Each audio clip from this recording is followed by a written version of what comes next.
Stronger Than the Storm on the I Am More Than Enough Period podcast. And I'm your host, Alicia. Today I have a special guest, and her name is Stacy. Welcome, Stacy. Thank you very much. Nice to be here. Thank you for being here. So this segment is where I talk to women and they share their story. So please share your story. All right.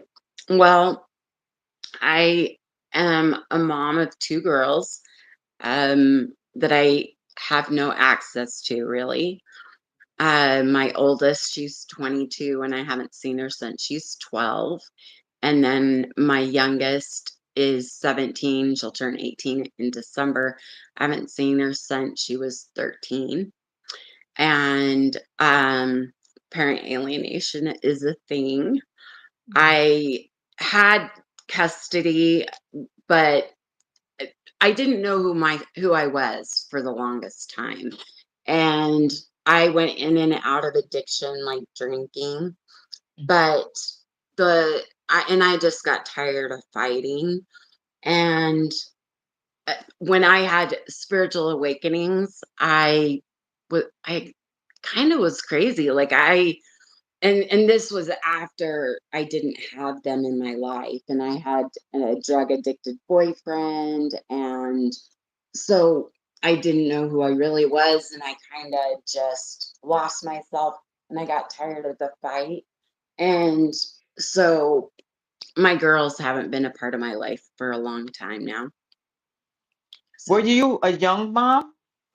no, actually, I had my first daughter a week before I turned 30, and at that time, I knew who I was, but then I had married someone who really didn't love me, but I thought I loved myself enough, and I was one of those people who thought, oh, I can change him, I can you know, love him and change him. I saw his potential. Been there? Yeah. Not doing Hmm. that anymore. No. Thank God. Yeah, So, okay, you only have two daughters? I do. You do.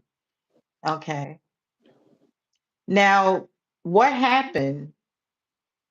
Well, I when we were married, and I wasn't a drinker at all, but when we got married, he would say I was more fun.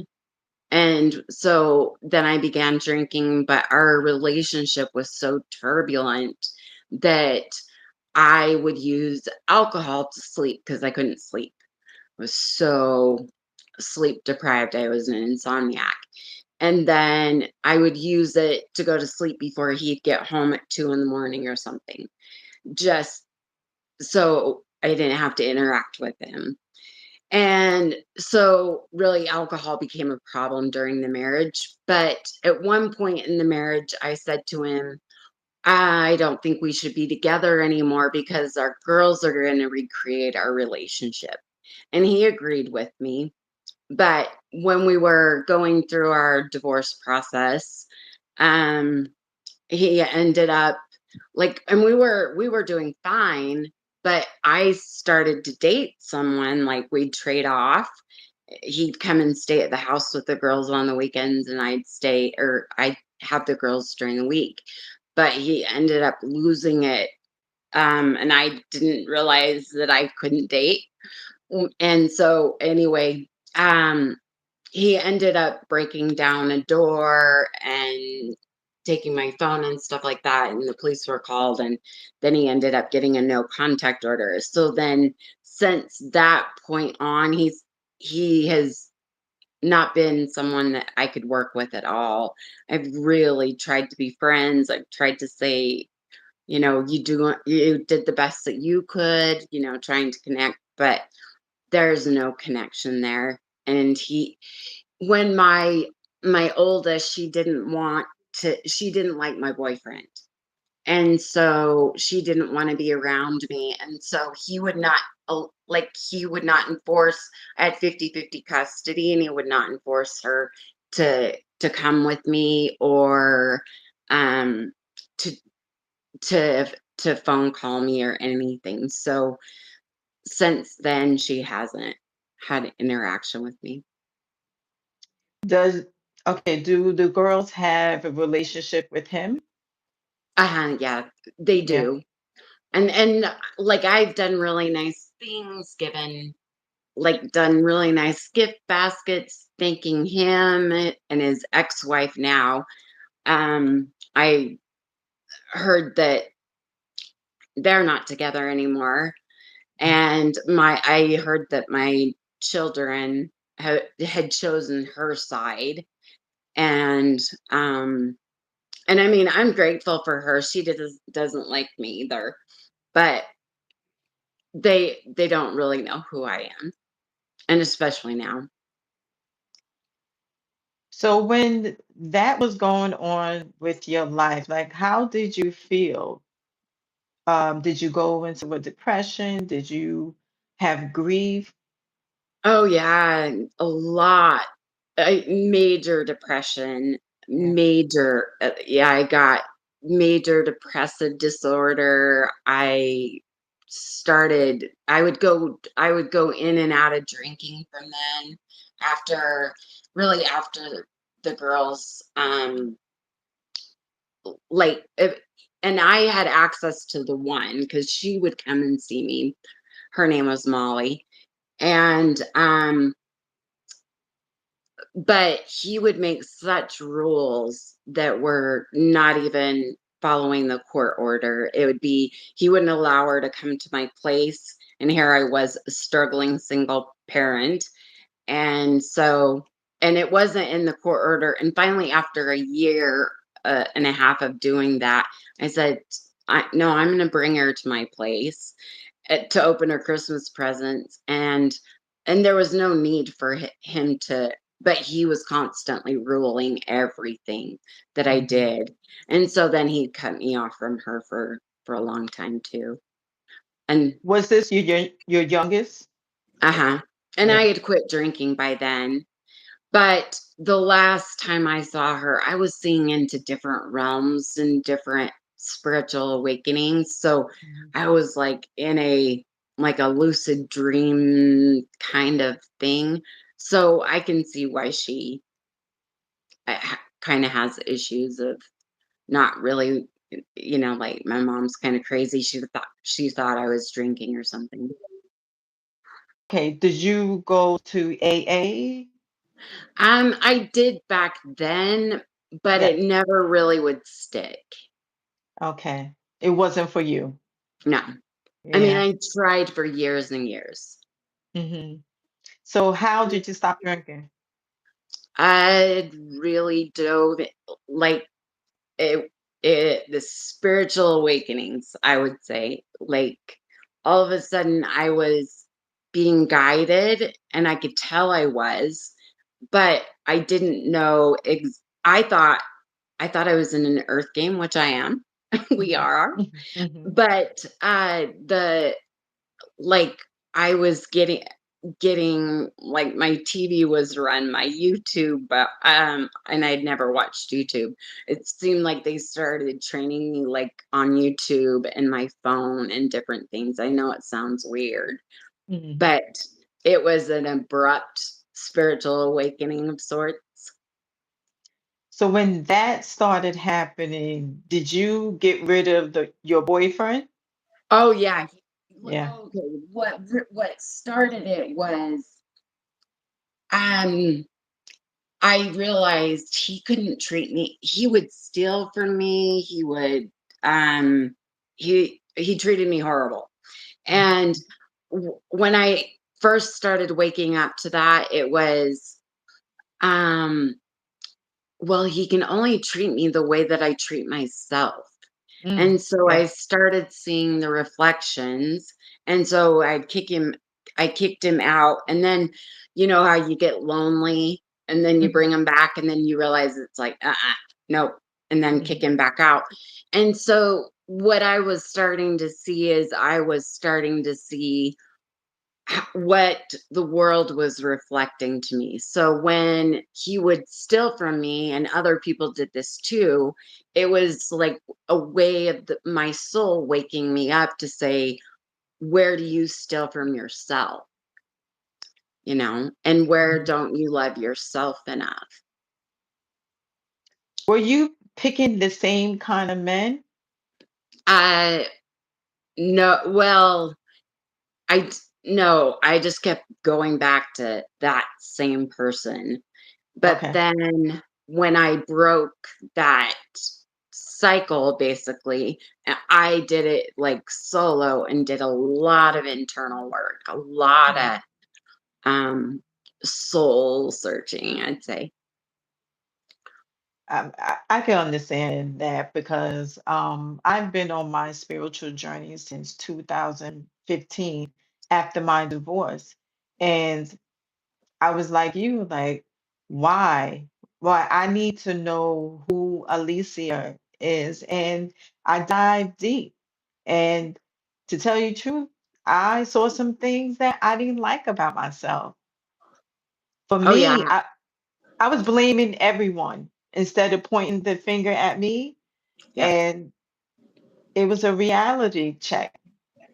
Yeah. Well, it's like I played the victim and knew, Hmm. yeah, it was like, and then I felt victimized by my higher self that I would put myself here and Hmm. create a situation like that. But it was really for me to wake up. And I mean, I tried to take myself out of this world, Hmm. but bigger purposes. But it's interesting because what ended up happening is like I started working, the Akashic Records found me, and they Hmm. find you when it's time to remember. Can you And tell, I'm sorry, oh, what is Akashi Records? so it's your soul library. So if you Okay. believe in past lives, any current lives, anything, it'll it taps into you whenever you were created. So it has every thought you've ever thought, every action you've ever done. It can tell you your potentials of like say you want to choose this path, and then it will say, well, then potentially this is what's going to happen. So it's full of information. So you said that it found you. How Well, did it find you? yeah, well, they first brought it through like on a, like a YouTube video, and it's almost like I have this yeah. And then I was doing psychic stuff. Well, oh, okay, like one of the first things that woke me up is I was starting to see dead people. Mm. And I would sell things to people, and they would come to my house, and I'd be like, "Did you lose a grandmother? Because she wants you to know this." So it was Mhm. like, and I put myself in mental hospitals because I thought I was going crazy. And when I'd go to the mental hospital, they were like, "You're not crazy," because I'd be like, "Did you have this grandmother, and did she do this?" And they're like, "Yeah," and they're like, "You're not crazy." So they wouldn't keep me. It'd be like 24 hours. I'd put myself in, and then later the Akashic Records, and I even told my daughter, I said, because she was still coming around at that point, and I said to her, I said, "Molly, they tell me you have the same gift as me, only it's stronger." And she's like, "Mom, have you talked to grandma?" And my grandma was the love of my life.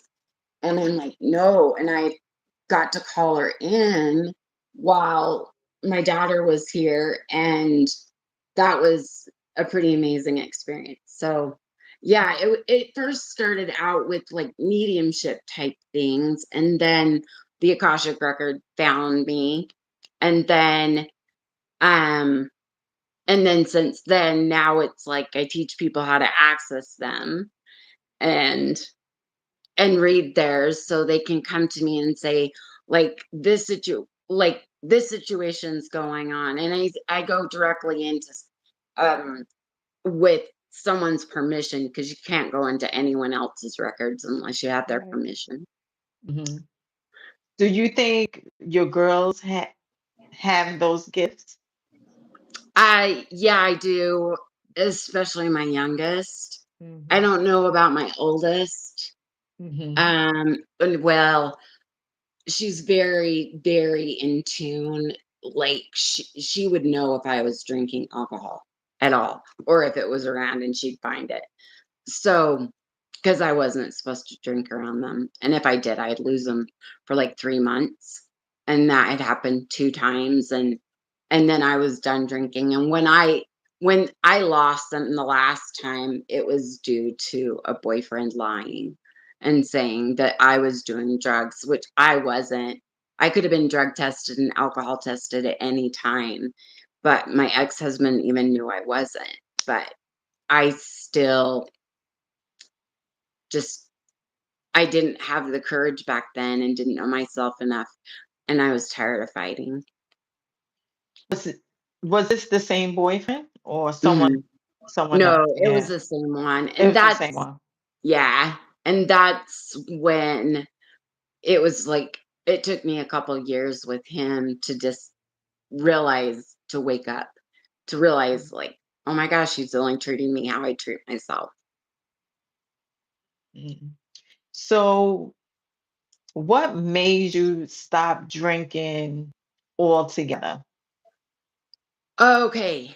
So what ended up happening is I was being told that if I did my work, it affects the energy of my children. And so whatever work and ancestors. So I was committed to doing my work so that it would affect their field, that they wouldn't have to do it themselves. And so that's what really created it. Okay.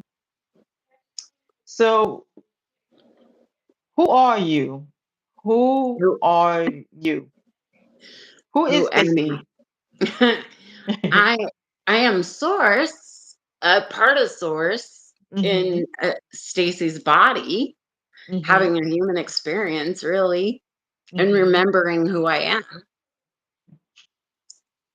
Pretty dang cool. Like, I'm really tapped into this whole experience when you move through a lot of your pulling off all your masks and finding out who you are. It's like I'm no longer the people pleaser.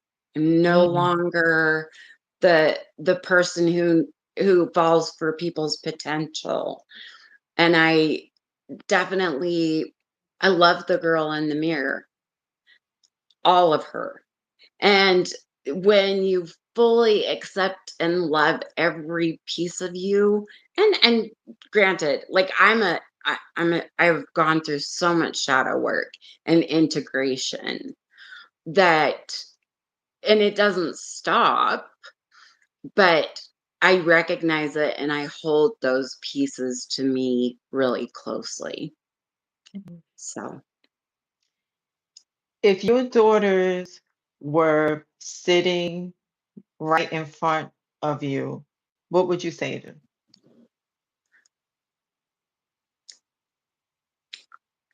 like, just love yourself and accept yourself so fully and completely. Like, live whatever you need to live. And like, I'm not going to try and change you, stand in your way. Um, I mean, I'd give anything. I can see that they have struggles, and my job is just to be supportive in whatever that looks like whenever they show up. Okay, so what would you tell young Stacy now? Young Stacy. Oh, like you were so there. Like I was on the path at like 20. I was speaking light language, didn't know it was light language. And hearing spirit, and it's like stay on that path, and instead, like, don't ever pick up a drink. Don't ever pick up a drink. Yeah. And Do you just, Yeah. yeah. No, I'm sorry. Go ahead. Oh, just, oh, like, love yourself as and have fun. Play. Play. Yeah. Do you feel that like you had to go through that in order to be the woman you are today? Yeah, okay. So when realized that I wanted all my gifts, they're like, "Are you sure?" I'm like, "Yeah, I want to have like hearing, seeing, all of it. I want to know it all, and I want to have that full on consciousness awareness of myself and my source self, um, the monad and oversoul. I want it all. And I want to Mhm. remember me so complete in human form and see into other realities and integrate it all. That they said, okay, all right. And I said I wanted to be a clear, accurate channel, like to give information to people. And they're like, "Are you sure?" I'm like, "Yes."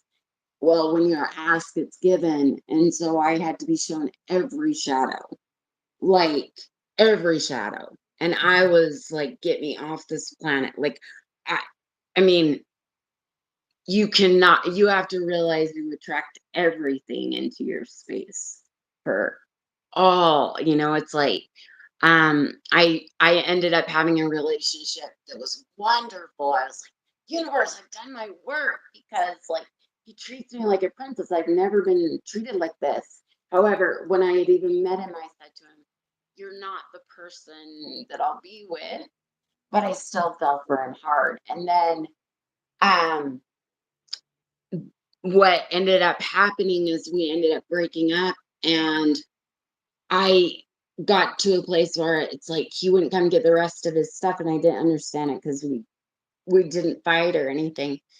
And I said, "I feel so abandoned," and they told me, "Hmm, where do you abandon yourself?"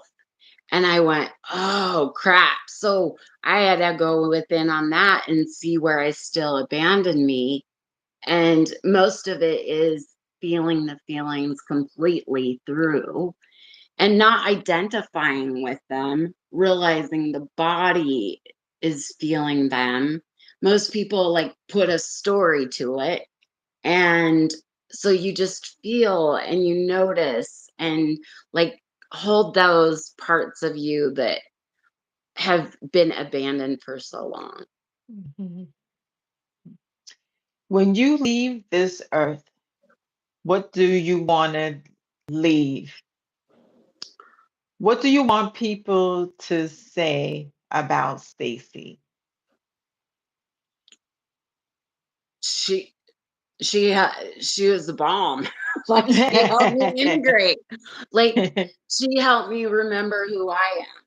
She reflected back to me the structure of how to remember myself. That's all I'm here to do is I just wanted to share how like you have it already within you. It's already there. It's just for you to remember. Yes. So tell everyone how they can reach you. So they can reach me at you and I verse. It's u-n-i-verse.com.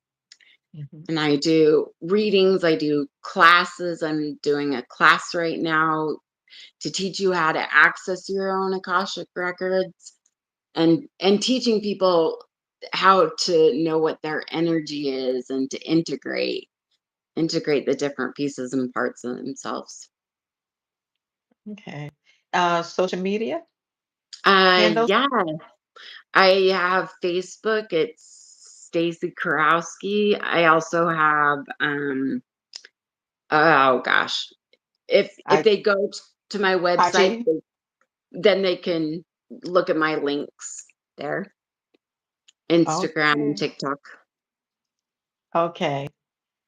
Do you ever go live and do readings or anything like that? Yeah, I do on occasion. I just started some on TikTok, but I think I want to try different places like maybe YouTube. Oh, I am on YouTube as Mm. well. It's at Stacy 1033, I believe. Okay. Send me the link so I can follow you. Oh, okay. I'll do And that. then I'm going to tag you in this video. Okay, Okay. great. So, Stacy, thank you for coming on and sharing your story. Um, you are amazing. What did you say? You're the bomb. I'm the bomb. So, thank you again. Please like, share, subscribe to this video. It pushes the YouTube pushes the video out. And also, I am one of the co-founders of Royal Rooted and Rising on Facebook. If you are a woman and you want to feel motivated, empowered, and you want to find community, join us on Facebook, Royal Rooted and Rising. Stacy, thank you again. And everyone, have a good night, day, evening, afternoon. Bye. Bye. Thank you. You're welcome.